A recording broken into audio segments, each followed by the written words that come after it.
ඊළඟට ලංකාව තුළ ගොඩාක් දුරට ආපහු අහුවෙන ක්‍රමයක් තමයි නිදාන. මේ දැන් තියෙන වාතාවරණයත් එක්ක ඔන්න නිදන් කේස් එක සෑහෙන හොඳයි. දැන් කියන්න හිතලා බලනකොට නිදානයක් කියන්නේ මොකක්ද?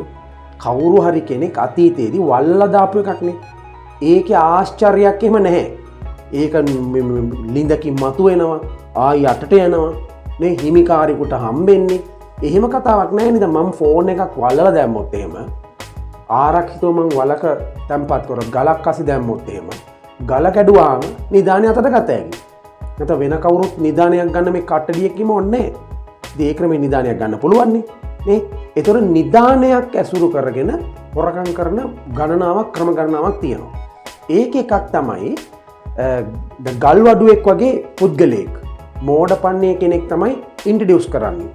හොඳ වැදගත් විදිහේ කෙනෙක් මෝඩපන්නේ පුද්ගලයෙක් ළඟ තමයි මේ නිදානේ හම්බෙලා තියෙන්නේ. එයා ගල් කඩන ASCII අර නිදානේ හම්බෙලා. ඒතකොට ඒකේ තියෙන්නේ තනිකරම රත්තරන්. නැත්තම් වෙන මොකක් හරි මැණික් ගල්.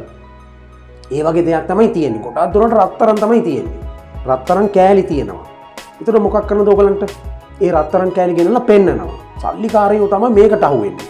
කොටස් දුරට ලොකු සල්ලිකාරයෝ තමයි අහුවෙන්නේ. ඊළඟ මොකක් කරනවද? මේ ගෙනාපු කෑලි ටික පරීක්ෂා කරන්න යනවා දෙන්න එකතු වෙලා. අර ගල්වඩුව සැරෙන් සැරේට එක දෙන්න බෑ කියන උදුර ගන්න. මොකද බය වෙලා. ඒතර ගල්වඩුවට අර නියෝජිතයා කියන නෑ නෑ බය වෙන්න එපා. මං ඉන්නවනේ බය වෙන්න එපා. මම මේ කාටවත් දෙන්නේ නෑ. මං හරියට මේව කරන්නම් කියලා. එතකොට අපිට සහවුරු කරනවා ගල්වඩුව බය වෙලා මේක දෙන්න තු ඉන්න හදනවා. නියෝජිතයා තමයි මේ උත්සාහ කරන්නේ අපිට මේක මහන්සි කරලා දෙන්න. ඒක කෝටි ගාණක් වටිනා නිදානයක තිබිච්ච රත්තරන් ඔයාලා අතර දෙන්න හදන්නේ. ඊට පස්සේ මේක ගිහලා පරීක්ෂා කරලා බලනවා. පරීක්ෂා කරලා බලනකොට කැරට් 22 හෝ 24 හොඳ රත්තරන් තමයි මෙතන තියෙන්නේ. ඊට පස්සේ මොකක් කරනවද? ඕගොල්ලෝ මේක ඇත්තටම පිළිගන්නවා දැන්. ඊළඟ දවස හැටියට මේ ගනුදෙනුව සිද්ධ වෙන දවස සිද්ධ වෙනවා. ගනුදෙනුව හැටියට කරන දවසේ මොකක් කරනවද? අර ගල්වඩුව ලොකු පෙට්ටියක් වගේ එකක් අරගෙන එනවා පරණ තාලේ සෙම්බුවක් වගේ එකක්. ඒක ASCII තමයි අර ටික තියෙන්නේ. එම මොහොතෙත් එයාලා දන්නවා මේ රත්තරන් හා සමාන මොකක් හරි දෙයක් තමයි මේකේ දාලා තියෙන්නේ ගුලි. නැතිනම් ඒ වගේ ගුලි ගැට ගහපු පොට්ටනි වගේක් තමයි තියෙන්නේ. ඒතර එයාලා දන්නවා මේකේ ඔරිජිනල් රත්තරන් තියෙන්නේ කොතනද?